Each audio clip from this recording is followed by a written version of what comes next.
ये महिमा है ब्राह्मणों की। द्वारिकाधीश ने आशीर्वाद लिया और देखो महाराज सुदामा जी में आशीर्वाद दे रहे हैं दोनों हाथों से। आज भारत के ब्राह्मण ने साक्षात द्वारिकाधीश को आशीर्वाद दिया है कोई ऐसा और कोई दूसरा उदाहरण होता है किसी देश में ऐसा? कभी सुना है तुमने कि जो विधर्म को जो अल्लाह अल्लाह बोलता है ना महाराज, कभी सुना है आपने कि उसने कभी किसी भक्त को इस प्रकार से सम्मान दिया हो? वो जीसस यीशु मसीह उसने कभी ऐसा किया हो? कभी नहीं।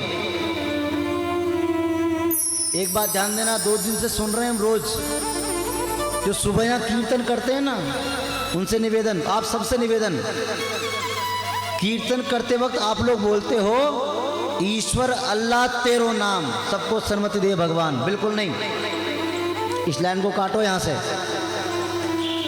ईश्वर अल्लाह एक कैसे हो सकता है महाराज? ये अल्लाह कौन है? कौन है अल्लाह? जानते हो? फिर कैसे बोलते हो अल्लाह और ईश्वर एक है? बिल्कुल नहीं भाई। जब वो राक्षस हमारे राम को अल्लाह नहीं मान सकते तो हम अल्लाह को राम क्यों माने? उसके बराबर क्यों माने हम? इस मानसिकता को हटाओ दिमाग से। अल्लाह और राम कभी एक नहीं हो सकता हमारा। अच्छा एक बात बताओ, राम जी की पत्नी कौन? पत्नी है?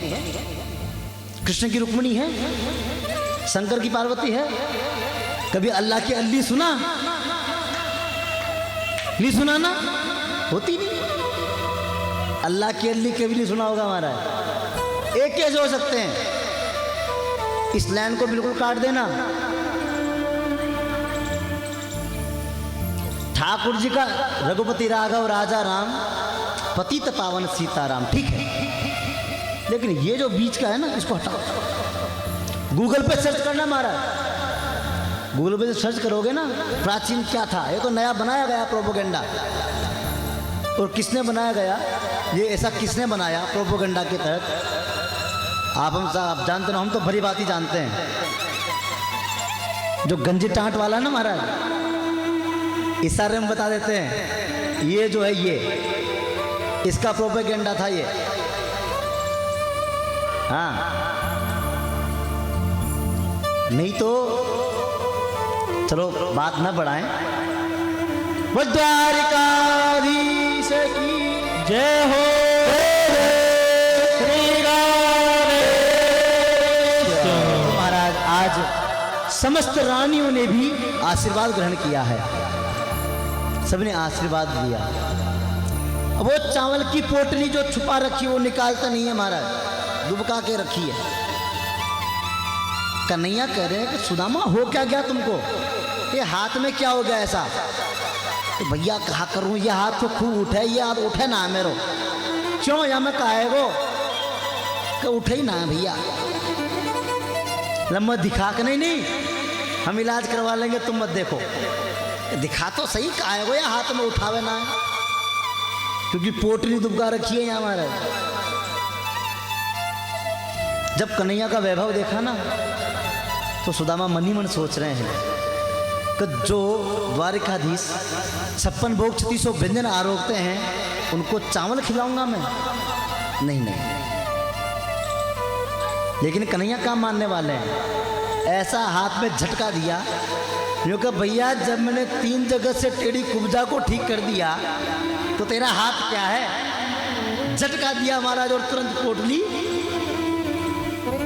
अरे लाला तू माने ना है द्वारिका, तू इतना बड़ो है गो, बूढ़ो है गो, फिर माने ना है तू?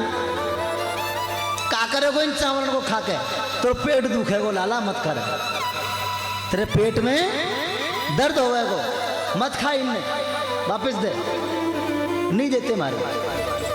पोटली खोली, आहा सुदामा कितनी सुंदर खुशबू आ रही है इसमें आज, कितनी सुंदर खुशबू। माता सबरी की याद आ गई मुझे आज सुदामा। तो बेर दिए थे ना महाराज, मुझे आज विदुरानी काकी की याद आ गई है। मुझे आज काकी विदुरानी की याद आ गई है। उन्होंने मुझको जो छिलके खिलाए थे ना, इतनी खुशबू उनमें थी, और इतनी खुशबू, आह कितना सुंदर। खोला, एक मुट्ठी चावल उसमें से खाया, एक मुट्ठी खाकर दूसरी मुट्ठी खाने को उद्यत हुए ही थे कि रुक्मिणी ने आकर के हाथ पकड़ लिया। दो मुट्ठी नहीं खाई, एक मुट्ठी खाई महाराज। भागवत में लिखा हुआ है, जगद्वा सकृत मुट्ठी, एक मुट्ठी, दो मुट्ठी नहीं खाई, एक मुट्ठी खाई। लेकिन ऐसे दिखाते कि भैया दो मुट्ठी खाई, तीसरा खाने लगे तो हाथ पकड़ लिया, तीसरा नहीं, एक मुट्ठी चावल खाए थे। भागवत में स्पष्ट लिखा हुआ है, सकृत मतलब एक बार, एक मुट्ठी खाई। टीवियों में जाने क्या क्या दिखाते हैं, मुझे विश्वास नहीं करते। साक्षात पुराण पुरुषोत्तम जो कह रहे हैं, सुखदेव जी जो कह रहे हैं, हम सुखदेव जी की बात मानते हैं। रुक्मिणी ने हाथ पकड़ लिया, महाराज का अकेले खा जाओगे, हमको भी तो दो प्रसाद। वो चावल महाराज पूरे द्वारिका में बटा है। आज भी जब जाओगे ना दर्शन करने भेंट द्वारिका, तो वहां प्रसाद में चावल मिलता है महाराज। वो चावल जो है आज भी मिलता है। हमारे पास थोड़ा रखा हुआ है यहाँ पे। कल जब हवन हो ना, 1 किलो चावल मंगा लेना, उसमें मिला देंगे उसे, और प्रसाद सब ले लेना। भेंट द्वारिका का लगभग 2-2.5 साल पहले गए थे। वो चावल अब तक रखा हुआ है हमारे पास, सुरक्षित रखा हुआ है। तो शायद गीडिया वालों की किस्मत में था, तो कल वो प्रसाद का वितरण भी आप लोगों को कर दिया है। कार्यकर्ता चाहें तो आज भी व्यवस्था बना सकते हैं।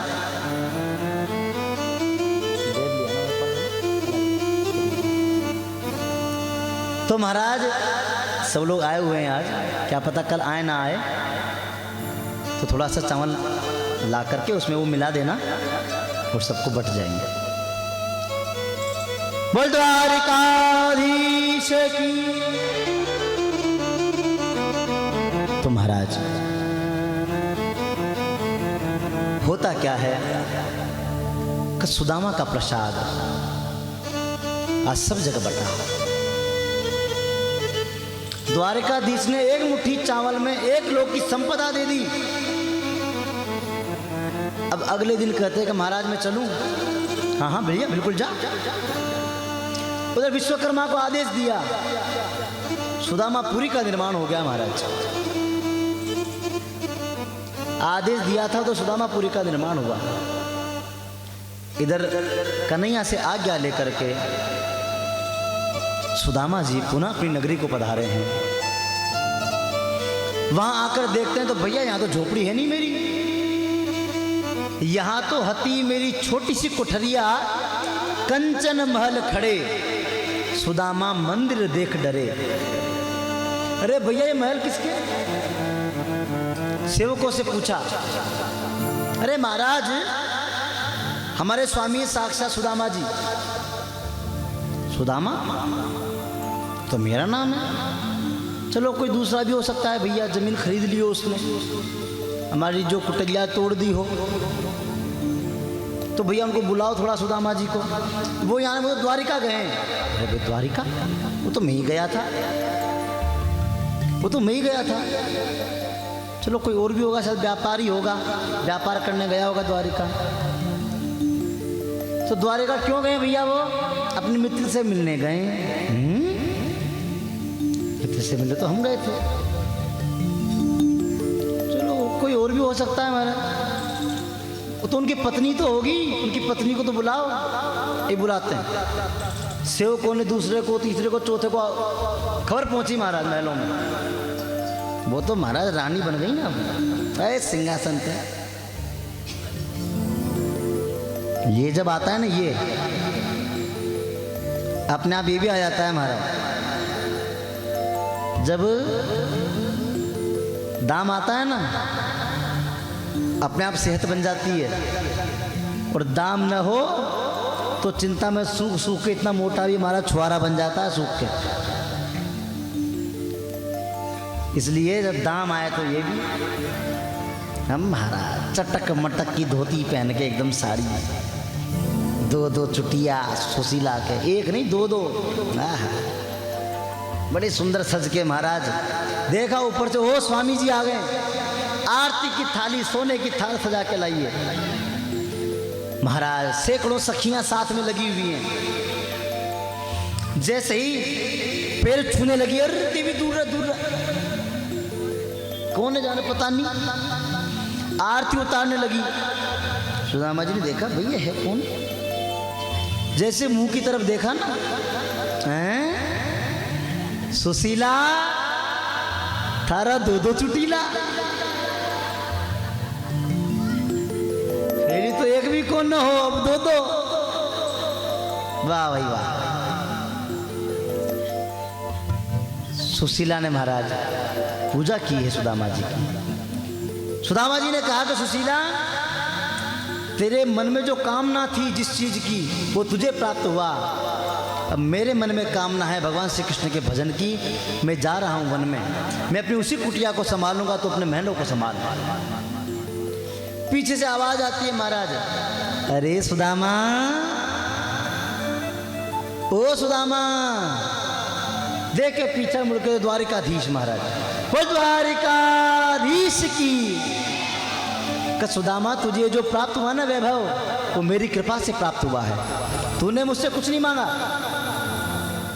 मैंने अपने प्रसन्नता से कृपावश तुझे दिया है। तुझे जो प्राप्त हुआ है ना, उससे दीन दुखियों की सेवा कर, असहाय जरूरतमंद लोगों की सेवा कर, और यहीं पर रह के भजन कर। तेरा नाम युग युगांतर तक, जब भी भक्तों का नाम आएगा, जब भी मेरे मित्रों का नाम आएगा, तो मैं सबसे पहले तेरा नाम आदर के सहित लिया जाएगा। बोल सुदामा जी महाराज। इस प्रकार से हमारा सुदामा चरित्र बड़ा सुंदर श्री सुखदेव जी ने परीक्षित को सुनाया है। उसके पश्चात इसी स्कंद में कथाएं तो अनेकों हैं महाराज, लेकिन चलना भी होगा। वेद स्तुति का वर्णन है, वेदों ने श्रुतियों ने जो भगवान की स्तुति की है उसका वर्णन भी है। देवताओं में सबसे योग्य पूजनीय कौन है? तो भृगु जी महाराज ने सबकी परीक्षा ली। महाराज परीक्षा लेने के लिए भृगु जी गए, तो सबसे पहले गए भगवान ब्रह्मा जी के पास। ब्रह्मा जी के पास जाके भृगु जी खड़े हो गए हाथ बांध कर। ब्रह्मा जी ने कहा, अभी मारूंगा डंडे से, मेरा बेटा होकर के प्रणाम नहीं करता। भृगु जी निकल गए वहां से, तो वे तो रजोगुणी है, क्रोध करते हैं। भगवान शंकर के पास गए भृगु जी, तो भगवान शंकर जो हैं वो क्या करते पता है? जैसे गले मिलने के लिए आए तो भृगु जी दूर भागे, तो नहीं नहीं दूर रहो मुझसे, शमशान में रहते हो, हड्डियों की माला पहनते हो, दूर रहो। बोले बाबा ने उठाया त्रिशूल को, मारूं अभी तुझे, हैं बड़ा सिद्ध बन रहा है, मारूं। त्रिशूल लेके दौड़े मारने को।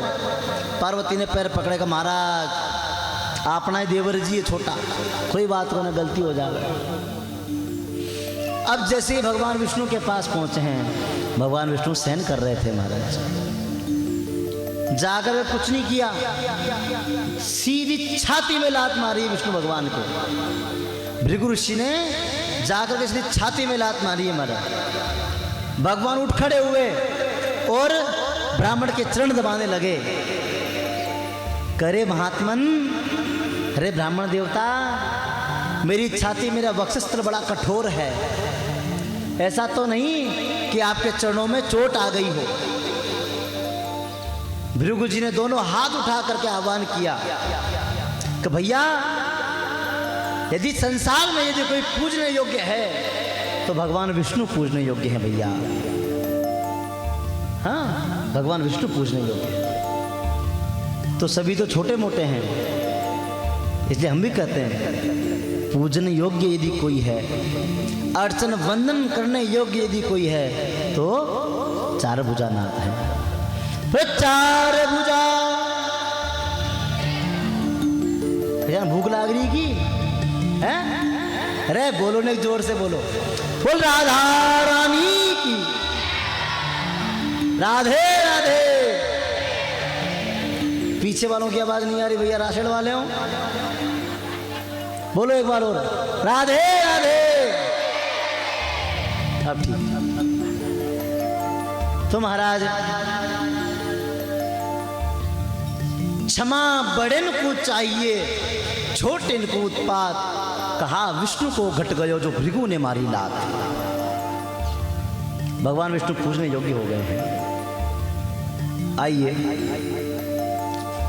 एकादश स्कंद में प्रवेश करें।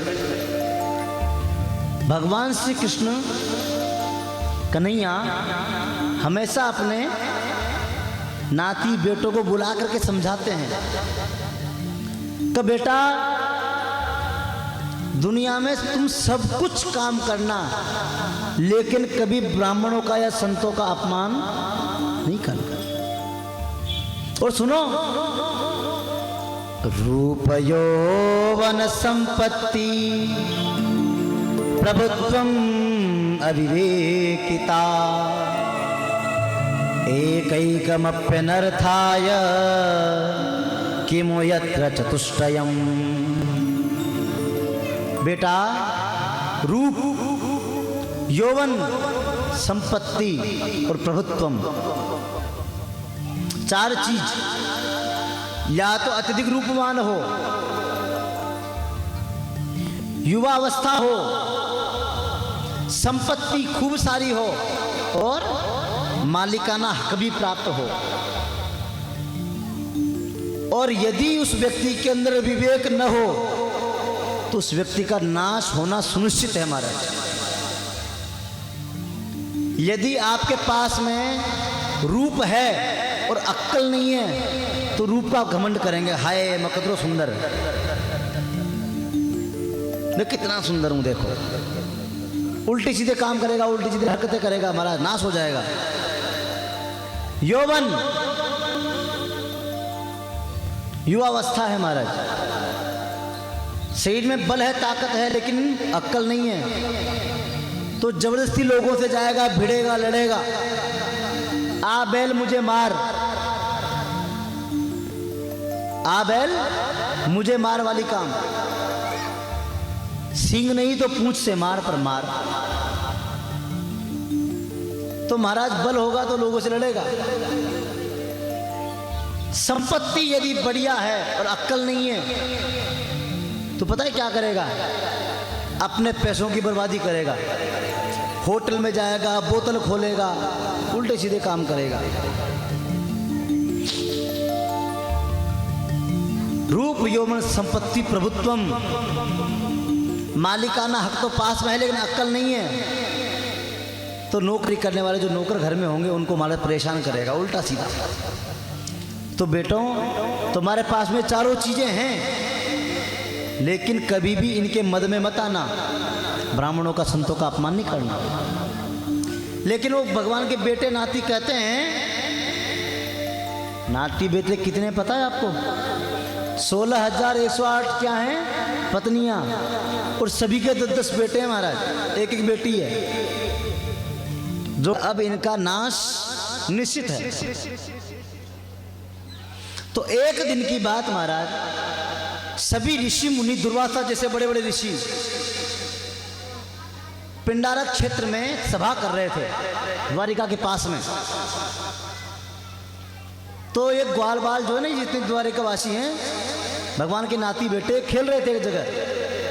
तो इनके मन में क्या सोचा इन्होंने कि भगवान जो है हमारे द्वारिकाधीश, हमारे बाबा या पिताजी, ये हमेशा ब्राह्मण ब्राह्मण करते रहते हैं, तो आज क्यों ना इनकी परीक्षा ली जाए। तो उन्होंने जाम्बवती के पुत्र सांब को लड़कियों वाले कपड़े पहना दिए, औरतों के कपड़े पहनाए महाराज। औरतों के कपड़े पहना करके और पेट में भी कपड़े बांध दिए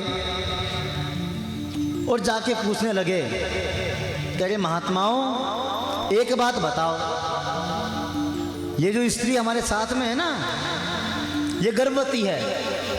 थोड़ा ध्यान रख के ये देख के बताओ अपने ज्योतिष में, इसके लड़का होगा कि लड़की होगी।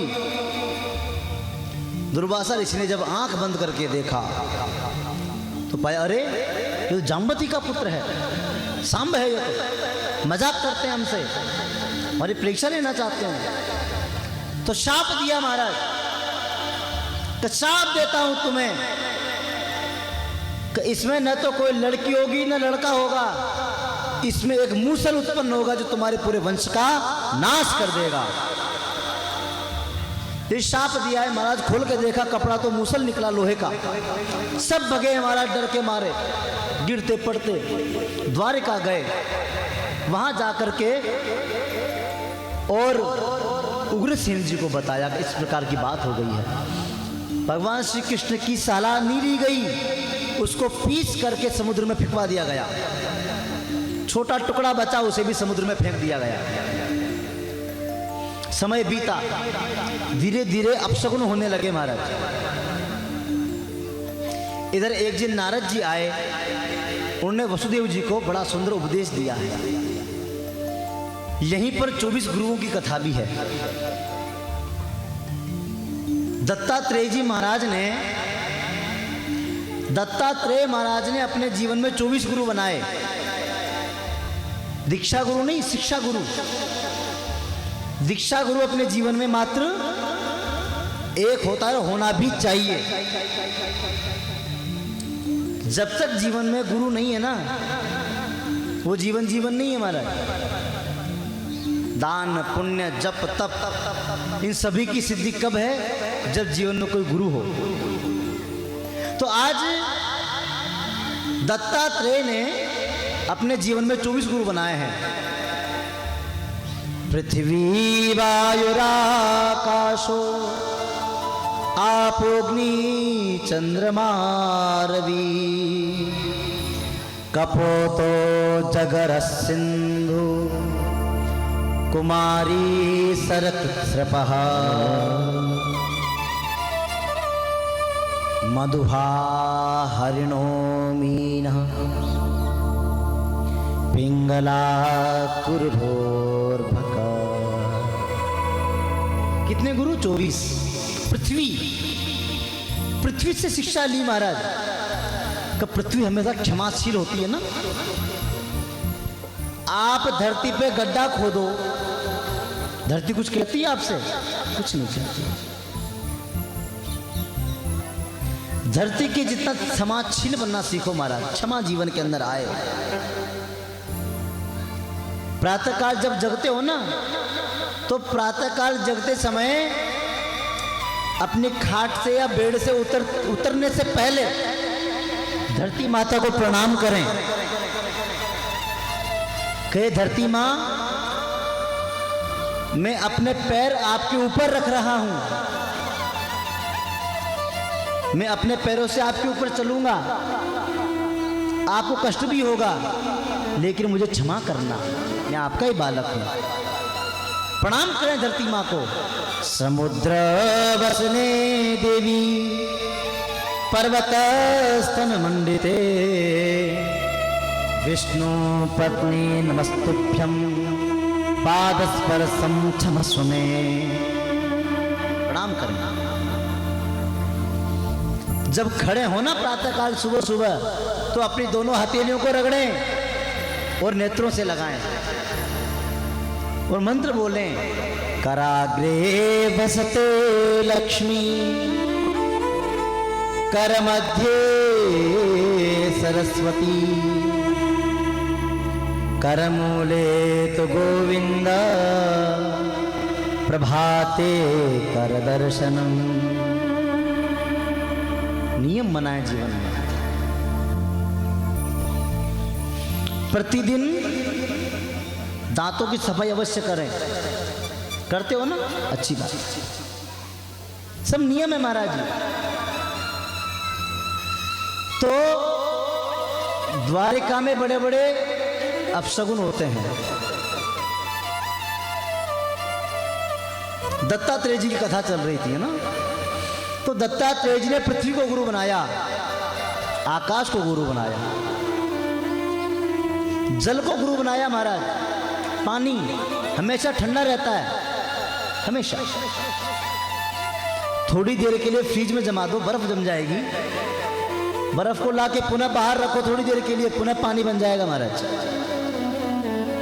पानी को कितना भी गर्म कर लो, खोला दो, थोड़ी देर रखो, पुनः ठंडा हो जाएगा। पानी की प्रकृति है शीतल रहना। उसी प्रकार से हमारे अंदर भी शीतलता का गुण उत्पन्न हो। ये छोटी छोटी बातों को लेकर जो माथा फोड़ी करते हैं ना महाराज, धाएं धूं, इसको बंद करो। अपने जीवन में थोड़ी शीतलता लेके आओ। ऐसी वाणी बोलिए मन का आपा खोए, औरन को शीतल करे आप वो शीतल हो। ऐसी वाणी मुझसे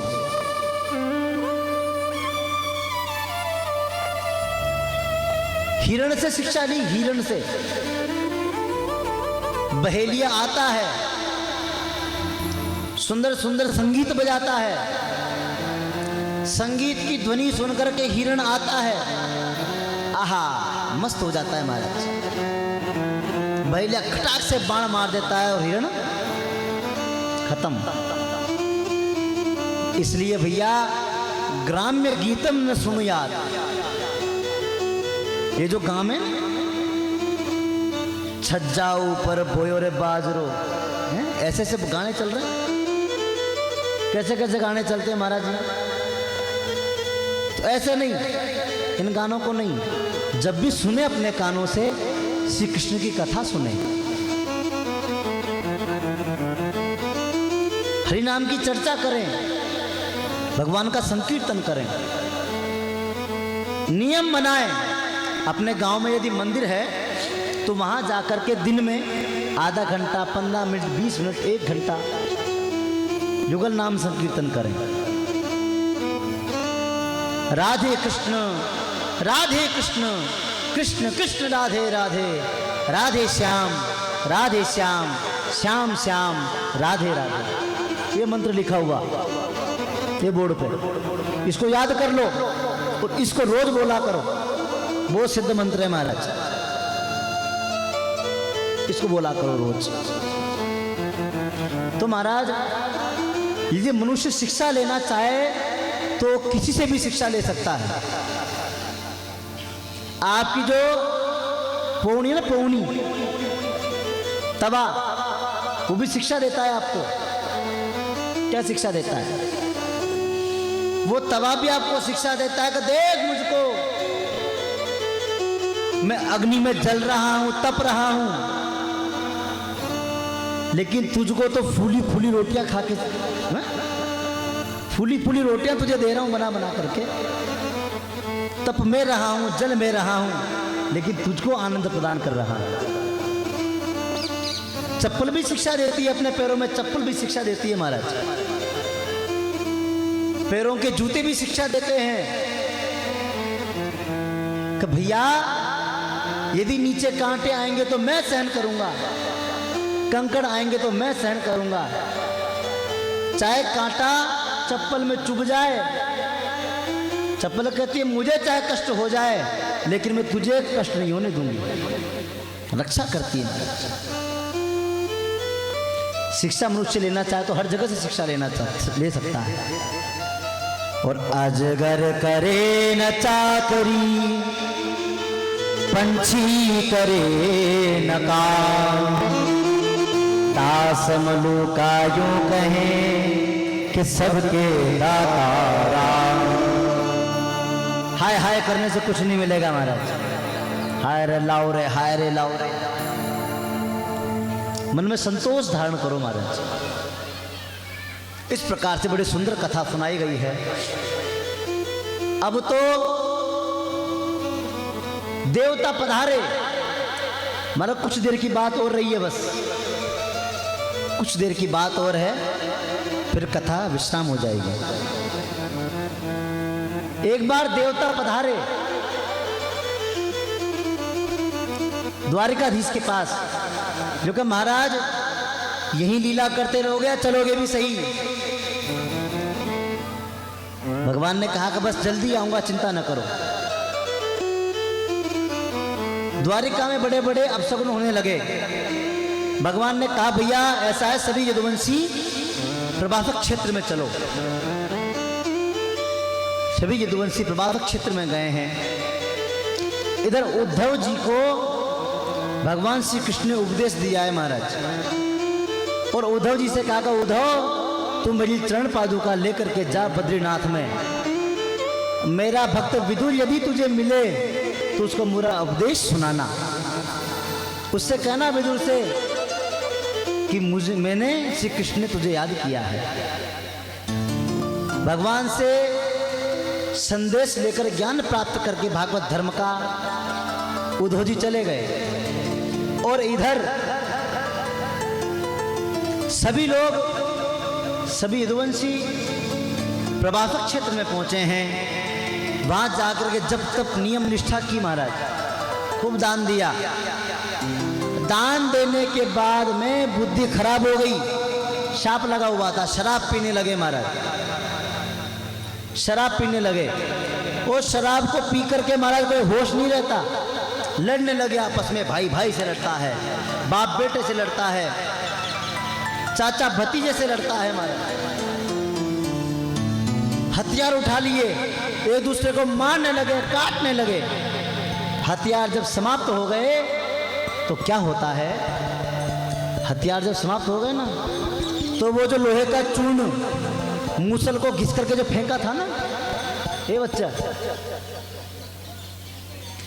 वो जो लोहे का मूसल था घिसा हुआ, वो समुद्र के किनारे एक घास बन गया महाराज। एर का नाम की घास के रूप में प्रकट हो गया। उसको उखाड़ उखाड़ करके वो तलवार की तरह काम करती है महाराज, इतनी तीखी होती है। एक दूसरे को मारते हैं, काटते हैं महाराज। सभी मरने लगे, कटने लगे। बलराम जी ने कहा कि कृष्ण यदुवंशियों का विनाश हो गया, अब मैं भी चलता हूं, तुम भी पधारना। बलराम जी भी योग माया के द्वारा अपने धाम चले गए हैं। और इधर जब सभी का विनाश हो गया, चितु पंचावशेषिता, सभी यदुवंशी जब आपस में लड़ लड़ के मर गए इस शराब की वजह से। इस शराब की वजह से समस्त यदुवंशी आपस में लड़ लड़ के मर गए महाराज। आज भी यही तो हो रहा है समाज में। हो क्या रहा है, राक्षसों की तरह इसको पी पी करके महाराज सब परिवार बर्बाद, घर बर्बाद, भविष्य बर्बाद, सब कुछ बर्बाद। नशा सब नाश कर देगा, नशा सब नाश कर देगा। फिरोगे दाने दाने को, कटोरा हाथ में होगा, न देगा कोई खाने को। कोई खाने को नहीं देगा महाराज। इन नशे को अपने जीवन से दूर करो यदि कोई करता हो तो। और आज भगवान श्री कृष्ण भी एक पीपल के वृक्ष के नीचे एक पैर पर दूसरा पैर चढ़ा करके विश्राम मुद्रा में सोए हुए थे। एक जरा नाम का बहेलिया, उसने एक दिन मछली पकड़ी महाराज। जो लोहे का वो टुकड़ा था ना, मछली ने निगल लिया था, वही मछली जाल में फंसी। मछली को मारा तो उसमें से वही लोहे का टुकड़ा निकला, एकदम तिकोना। उसको बाण के आगे लगाया है। भगवान श्री कृष्ण के चरण को देखा, गुलाबी गुलाबी था।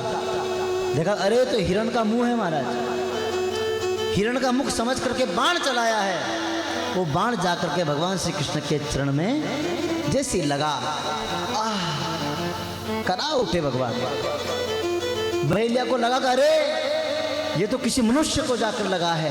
भागा भागा आया तो देखा साक्षात द्वारिकाधीश से चरणों में गिर पड़ा महाराज, रोने लगा, फूट फूट के रोया है। भगवान मुझे क्षमा कर दो, मुझे नहीं पता था कि ये आप हो। मैंने तो हिरण का मुख समझ करके बाण मारा था। भगवान ने उसको अभय प्रदान किया। मां भेर जरे उत्तिष्ठ काम एष कटोहि में याहि तुम मदनुज्ञात स्वर्गम सुकृति नाम पदम। हे जरे, मां भेर, डर मत, तुम उत्तिष्ठ, खड़े हो जाओ। काम ऐशक तो ही में, ये जो काम जो किया गया है ना, अभी तूने बाण मारा है, वो मेरी इच्छा से मारा है।